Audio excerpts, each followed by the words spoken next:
Let's start at the very beginning with the staff. The staff acts as an environment for the music, and it encodes a lot of information about the pitch and timing of the notes. Most staves have 5 lines with 4 spaces in between, each representing a different pitch. The exception to this rule is music written for unpitched percussion instruments like the bass drum or cymbals.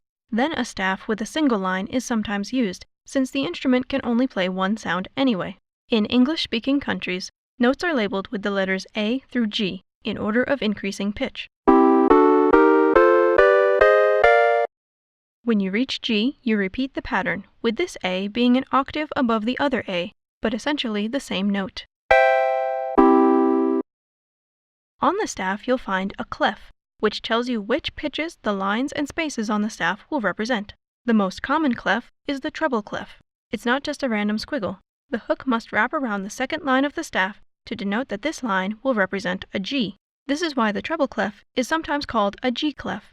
If the second line is a G, then the space below that line is an F, and the space above that line is an A. A helpful mnemonic for remembering what pitches go where is "every good boy does fine" for the lines, and "face" for the spaces.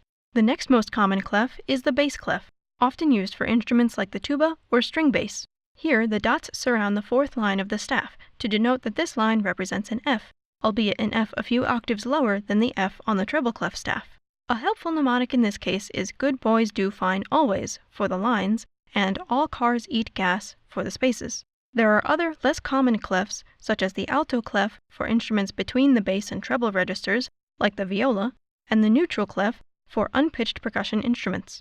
Notes that are slightly lower or higher than the staff allows must be written using ledger lines below or above the staff. Music isn't composed of only these 7 notes. Western music actually contains 12 distinct notes. The pitches that fall between the initial 7 are denoted by sharps and flats. For example, the note that falls between a D and an E is called a D sharp or an E flat. The key signature, located right after the clef, lets you know which notes should be played as sharp or flat throughout the piece of music. The sharp or flat cymbals rest on the line or space of the staff, representing the appropriate note. So this key signature tells the musician to play all B's and E's as B flat and E flat instead.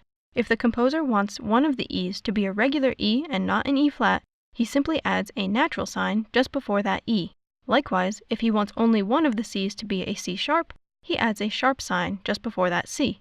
The sharps, flats, and naturals that are added before notes instead of in the key signature are called accidentals. Pitch is only half the story a note has to tell. Next time we'll look at how rhythm is written in music.